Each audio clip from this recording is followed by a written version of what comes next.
voice of God is very important. It is the most important tool that any believer has, because how can you serve a God that you can't hear nor understand?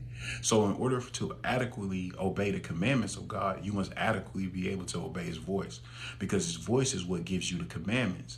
Now, if you think that the commandments that God used his voice to give Moses was for you, then you have been sadly mistaken, because you're not in that time. There's some commandments now that God want to give you for your life. So what happens is we be running around reading the word of God out of context. Because what if there was no Bible? What if there was nothing written down? That means everything came from God's voice. So before everything was written, it was spoken. So now God came to certain people and gave them certain commandments for their life. He commanded Abraham, I want you to leave this place and go to a place you have never been. He commanded Moses, I want you to go back to Egypt where you fled because you had murdered somebody. This is a commandment that came from the voice of God. He commanded Solomon to build his temple. Now, there's 3 different prophets and they all had 3 different commandments. So now if you think that every commandment you read in that Bible is for you, we just established that you ain't Moses, you ain't Solomon, you ain't David, you ain't Jesus, you are who you are. So what has God commanded you to do with your life? If I'm a servant of the Most High, I am on assignment on this earth to do something that he commanded me to do. He didn't command me to go to Egypt. He didn't command me to leave and go find a place I ain't never been. He didn't command me to build him a temple. He did not command me to do those things. So when we read about what God commanded other people to do not take it as if God commanded it to you, because that's not your name. That is not who you are. You may not even be a prophet. So God got a special assignment for you.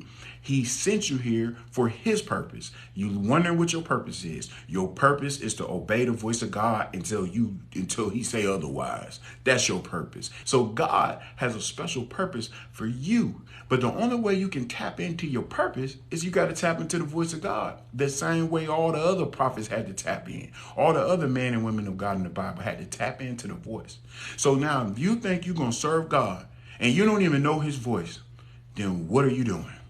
I would like to know.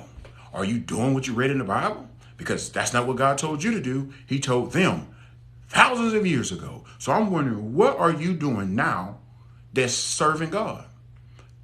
Where is the works of your faith?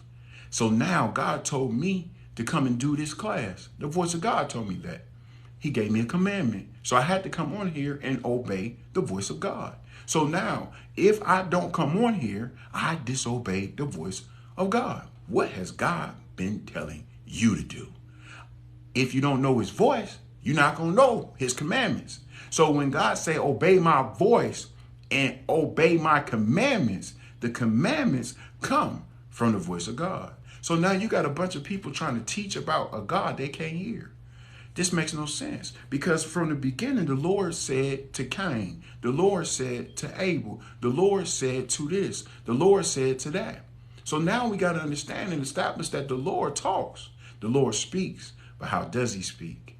He does not. The Bible says those who worship him, worship, if you look up the root word and really go back to, I think it's like Norse or whatever back in the day, it means to work for.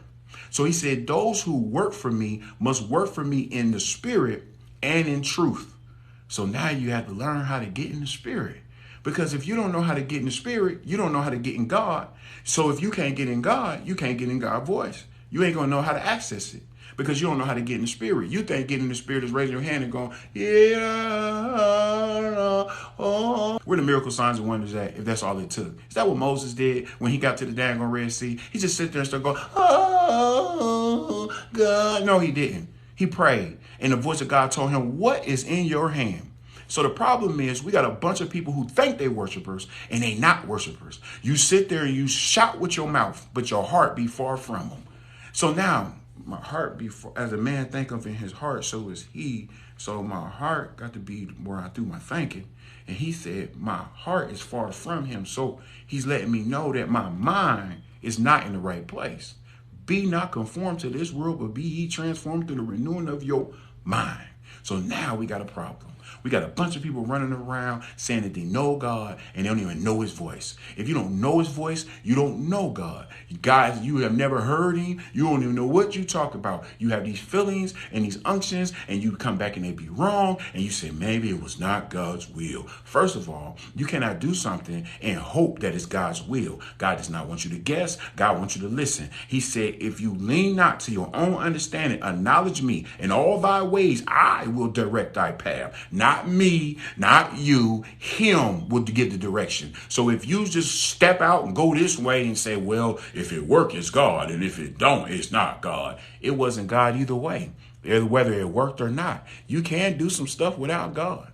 You can go kill somebody without God. You can go rob. You can go sleep with somebody. You can go bless somebody without God. So we're not going to sit here and pretend like we can't do nothing without God, because it so seems like Eve ate from the tree and that wasn't what God wanted. So when God said he gave you dominion, he gave you the right to make any choices for your life. So all the responsibility is on you, not God. The only time God is responsible is when he tells you to do something and you do it. That's the only time he's responsible. If you tell yourself, if you listen to your neighbor and you go do what you want to do, that has nothing to do with God. You cannot hold God responsible for something that he never gave you permission to do.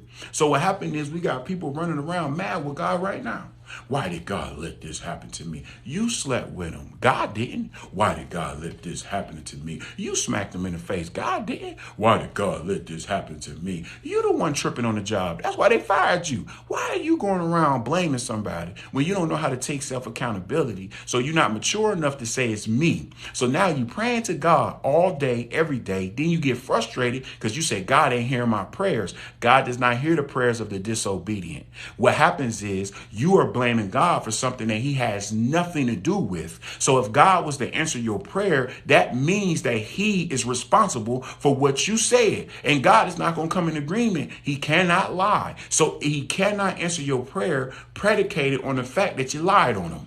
So you're lying on God. You're saying it's God's fault. God did this. God did that. No, God told you to sit your butt down. You didn't listen. And now you're dealing with the repercussions and the consequences of your actions. But now you still want to blame God. Why did God let this happen to me? And God looking at you and saying, what did I have to do with that? You made every decision without me. You didn't come to me and ask me for permission. If you ask God for permission to sleep with somebody, what you think God would say? If you ask God for permission to rob somebody, what you think God gonna say? So no, don't sit here and pretend like you have such a strong prayer life and such a strong relationship with God that you go to God and talk to God about everything before you do it. No, you do what you want to do when you want to do it, how you want to do it, and you looking for somebody to blame for every bad decision because you don't want nobody to know that you're not a good decision maker, that you don't know everything like you think you do. That's called the spirit of pride. Pride got you jacked up, making you think that nobody can know that I'm messed up. So what I'm going to do, I'm going to blame God. I'm going to blame this person. I'm going to blame everybody but you.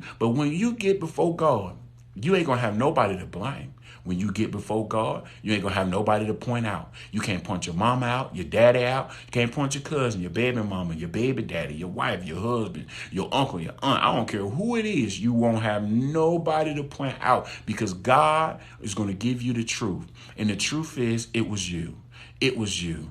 It was you. It was not no one else. So in order for us to obey the voice of God, the first thing we have to do is come to God in truth. So now you must worship or work for God in the spirit. Where's my spirit? My spirit is where my mind is. Here's a man think of in his heart. So is he. So my spirit. So now what do I have to do? I have to get my spirit right. So if my spirit thinks that everybody else is at fault but me, I can never get to the truth. So I can never work for God. So now we have a problem. We got a bunch of people running around talking about, I think this was God. I think this was God. Let me tell you something. When you on your back and you got your legs up in the air or you got them bent over, and God ain't got nothing to do with that. You doing what you want to do, and you know about soul ties, and you know that you can send somebody to hell with what's between your legs, and you still use it. Shame on you. You don't know the voice of God. I wouldn't even say anything about God. God ain't studying you. God ain't paying no attention to what you talk about. You praying, you wasting your prayers because God cannot hear the prayers of a disobedient. Now you sinning willfully. So now you're not even a sinner. You're a worker of iniquity with lawlessness. That means you act like you don't know the law, even though God gave you the law, even though God told you that this is not what he wants you to do. You still do it anyway. But then you get mad when anybody pointed out. But I'm a voice of God in the land of the living, which means that the voice of God talks through me to you and to tell you that he's not pleased with you because you playing games.